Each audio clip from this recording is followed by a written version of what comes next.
What if I told you the best way to make someone miss you is to stop trying? Sounds backwards, right? But think about it.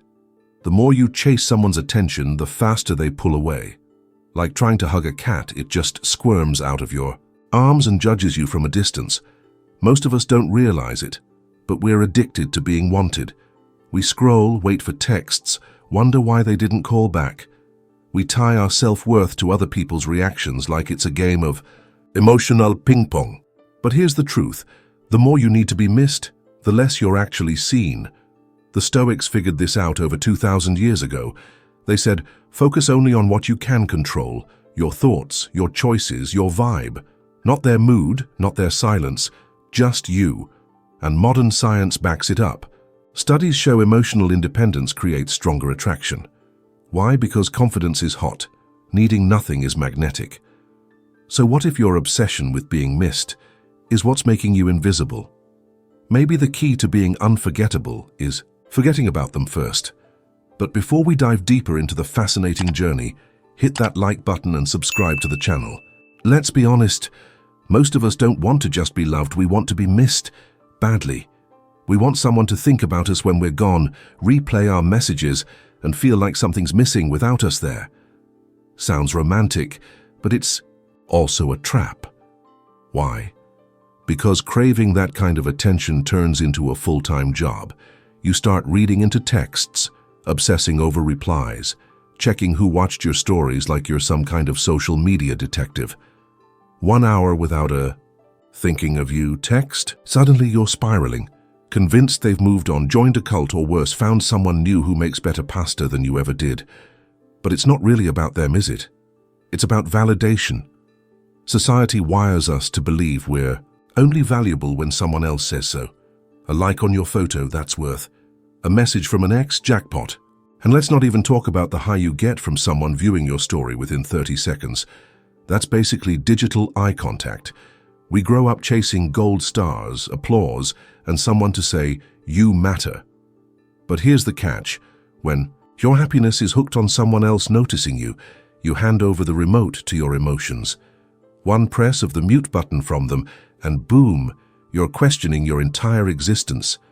Psychologists call it external validation dependence. It's real and it's exhausting. Your brain actually releases dopamine every time you get attention. It feels good, but it keeps you stuck in a cycle.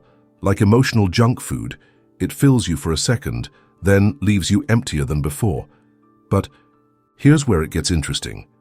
Over 2,000 years ago, the Stoics already saw this coming. They didn't have Instagram, but they had wisdom. They said, don't tie your self-worth to things outside your control. That includes other people's opinions, especially the flaky ones. Modern science agrees. Studies in emotional resilience show that people who base their confidence on internal values, not outside praise, are happier, calmer, and honestly, way more attractive. Because nothing's more powerful than someone who doesn't need attention to know they're enough. And yeah, it's hard to stop wanting to be missed. We're human. But when you shift your focus from do they still think about me to am I proud of how I'm living, you start to take your power back. You stop waiting for a text and start writing your own damn story. So if you've ever felt trapped in that cycle of needing someone to notice you, guess what? You're not alone. You're just human in a hyper-connected world that profits off your insecurity. But there's a way out. And it starts with something ancient. Something that doesn't just boost your ego, but rebuilds your soul. Here's a truth bomb. Stoicism isn't about becoming a cold, emotionless rock. It's about learning how not to let your emotions wreck your day like a bad Wi-Fi signal. The Stoics didn't walk around pretending they didn't feel pain, heartbreak, or frustration. They just refused to let those feelings control them. In modern terms, Stoicism is emotional mastery, not emotional numbness. It's the difference between saying, I'm upset, but I'll deal with it like a boss, versus throwing your phone across the room because someone left you on red. Again, the ancient Stoics, guys like Marcus Aurelius, Epictetus, Seneca, they had problems too. Wars, exile, sickness, annoying people. But instead of panicking or throwing tantrums, they asked, is this within my control? If yes, take action. If no, let it go. Simple, powerful, way harder than it sounds. And that's where most people get stuck. We waste energy trying to control everything. What others think, what they feel, if they text back, if they miss us. But here's the kicker. None of that is really ours to control. The only thing we truly own is our response. Modern psychology backs this up. Cognitive behavioral therapy, which is used to treat anxiety and depression, is built on Stoic ideas. It teaches you to pause, check your thoughts, and choose your reaction. Basically, it's like having an emotional filter that stops you from sending that 3 a.m. "I miss you" text you'll regret by breakfast. The Stoics didn't fear being alone. They feared being a slave to their emotions. Think about that. Most people today are more afraid of silence than chaos. They'd rather feel something, even drama, than be alone with their thoughts. But Stoics saw stillness as strength, a sign. You've got your own back, no matter what's happening outside. So when you find yourself spiraling because someone isn't giving you the attention you want, remember this. Your happiness isn't theirs to give. It's yours to claim. You are not a guest in your own life, waiting for someone else to serve you joy. You're the host, the chef, the whole damn kitchen. And yeah, you'll still feel things. Of course you will. You're not a robot. But Stoicism gives you a way to respond, not react. It's the cheat code to becoming emotionally bulletproof without turning into a stone-faced monk who never laughs. Bottom line. When you master your emotions, you become the kind of person who's not just respected but remembered. Not because you chased love or begged to be missed, but because you lived with power, purpose, and peace. That's what Stoicism really teaches. And honestly, that's unforgettable. You know what's hotter than a late-night "I miss you" text? A person who's too busy building their dream life to even check their phone. Real talk, self-improvement is magnetic. There's just something irresistible about someone who knows who they are and where they're going. People are drawn to independence, not neediness. It's like dating gravity. When you're focused, confident, and doing your thing, whether that's hitting the gym, leveling up your career, or learning a new skill, you become a force. Not in a loud, flashy way. In a "damn, how are they glowing like that" kind of way. Let's break it down. When you're chasing someone's attention, you're putting them in the driver's seat of your self-worth. But when you're chasing your own potential, suddenly you're not waiting to be picked, you're choosing you. And that changes everything. Even modern science agrees. Behavioral studies show that self-improvement leads to better mental health, stronger boundaries, and, you guessed it, higher attraction levels. Confidence is contagious. Purpose is sexy. And independence. That's the real love potion. You ever notice how the moment you stop caring, they suddenly care more? There's a reason for that. We're biologically wired to notice scarcity. When you're always available, you become background noise. But when you pull back, not out of spite, but because you're building, you create curiosity. Mystery. Ancient Stoics lived this. They didn't beg for attention. They lived in alignment with their values. They knew who they were. They aimed to become better humans every single day, not to impress anyone, not to get a "you up" text, but because excellence was the reward. You don't need to become perfect. You just need to become you, but leveled up. Want to be missed? Start by being unforgettable. Not by being louder or flashier, but by being deeply rooted in your purpose. Hit the gym not for the selfies, but because strength builds discipline.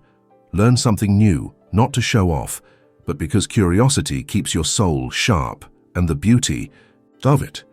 You're no longer chasing them, you're chasing growth. You're becoming someone who doesn't need to beg to be seen because your presence speaks for itself.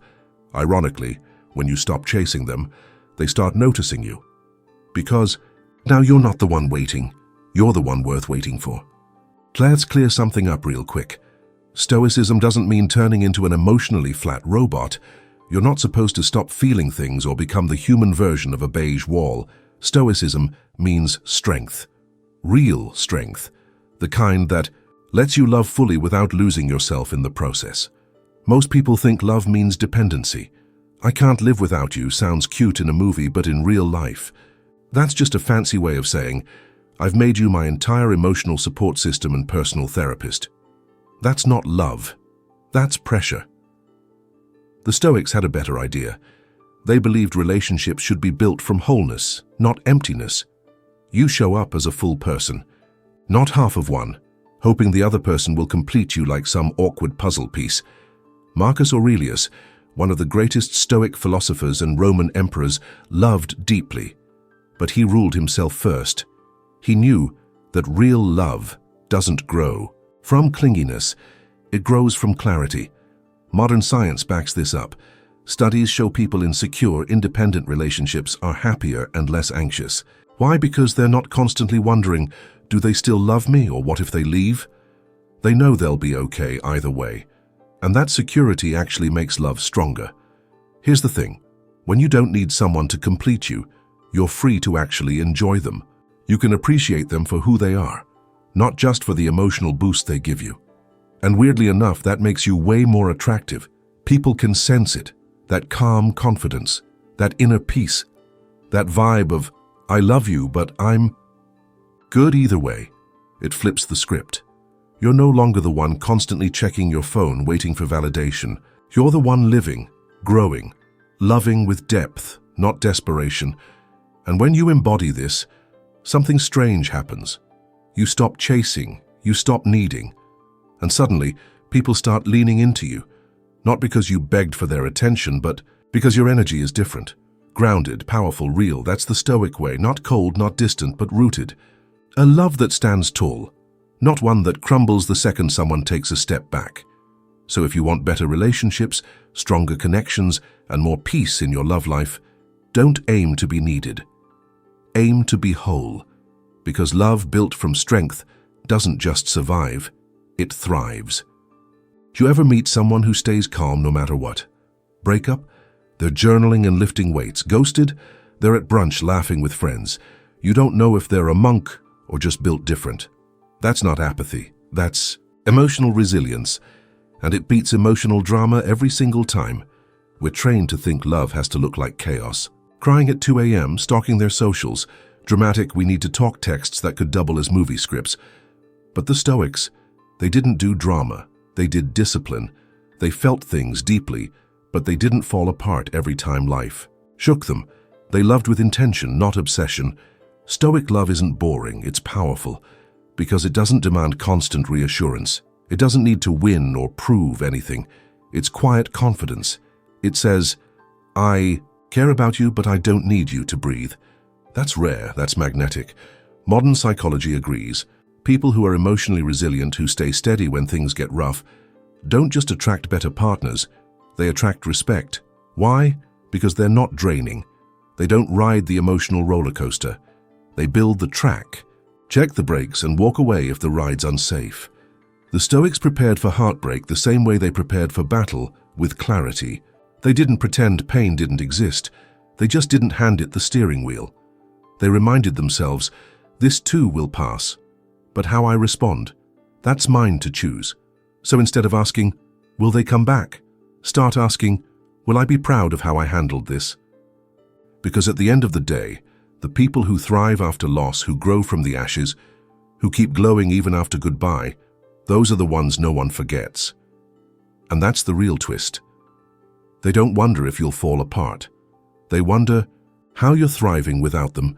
You become the story they tell their friends. Yeah, I used to talk to them. They're doing really well now. Like, really well. You become the quiet reminder of what real strength looks like. No chaos. No games, just calm, controlled power. And this is how you become unforgettable. Here's the wildest plot twist in all of this. The moment you stop trying to control who misses you, you win, seriously. The second you let go of needing their attention, their reaction, their little, I still think about you moment, you take back every ounce of power they didn't even know they had. We spend so much energy trying to manage other people's thoughts, trying to be missable, sending the perfect message, posting the perfect story, timing the scene on purpose. But Stoicism? Stoicism laughs at that game. The Stoics were focused on internal victories, and not just when things were easy, when things were falling apart. Seneca was exiled by an emperor. Most people would have been bitter. He wrote letters that changed the world. Epictetus? He was born a slave, Had his leg broken by his master and still went on to teach thousands how to live better lives. Did he spend his days trying to control how people felt about him? No. He mastered himself. And that made him unforgettable. See, when you stop trying to control the uncontrollable, life gets weirdly peaceful, like when you finally stop screaming at your GPS and just enjoy the drive, even if you hit traffic. You realize I can't control who misses me, but I can control how much I love my own damn life. Modern science agrees. Research shows that people who focus on internal locus of control, basically the belief that your actions matter more than random outcomes, are happier, healthier, and less stressed. Meanwhile, people who obsess over what others think? Yeah, not so much. So instead of wondering if your ex still dreams about you, ask, am I building a life I love waking up to? A routine that energizes me? Goals that excite me? People who see me, not just miss me when I'm gone? Because real power is quiet. It's not in proving your worth, it's in knowing it. Stoicism teaches us that freedom isn't found in controlling others. It's in mastering your own reactions, your own path, your own peace. And here's the beautiful part: when you truly let go, people feel it. Not in a fake look how fine I am way, in a real way, in your energy, your confidence, your silence. That's when they start thinking, and maybe, just maybe, they start missing you, not because you made them, but because you stopped trying. And that, my friend, is how the Stoics became icons, not through control but through release. Here's the truth nobody wants to say out loud. You're not missed because you begged for attention. You're missed because your presence meant something, your energy, your mindset, your purpose. That's what sticks. That's what echoes. After you're gone, we live in a world obsessed with the surface, lust over legacy, persuasion over purpose. But that fades fast. A pretty face, a flirty text, a good night out. That's fun for a moment. But when it's over, what's left? Silence. Maybe regret. Probably just a vague memory. Now compare that to someone who left a mark, someone who walked into a room with clarity, who lived with intention, who made you want to level up just by being around them. That's the person you remember. That's the person you miss, not because they needed you, but because they inspired you. The Stoics had this figured out before Instagram ever existed. They didn't chase people, they chased virtue, wisdom, justice, purpose. Marcus Aurelius wasn't worried about who liked him. He was trying to rule an empire and write meditations that would outlive his bones. And guess what? They did. He wasn't just missed, he was remembered. Modern science agrees. People with a strong sense of purpose are more fulfilled, mentally resilient, and get this, even live longer. Purpose gives your life gravity. It gives your relationships weight. It makes you someone others want to hold on to. Not because you're begging, but because you're anchored. So instead of asking, how do I make them miss me? Flip the question, ask, what do I stand for? What kind of energy do I bring when I enter a room? When I leave, what do people feel? When you're whole on your own, you attract from strength, not survival. You're not auditioning to be liked. You're living in a way that makes people pause. That's real attraction, not desperation dressed up as confidence, but actual presence, grounded, solid, unforgettable. And, yeah, it might not win every short-term game, but long-term, that's legacy, that's impact. That's what makes someone sit alone at 2 a.m. thinking, damn, they were different. So don't make them miss you. Make them remember what they lost, because in the end, being missed is temporary. But being unforgettable, that's forever.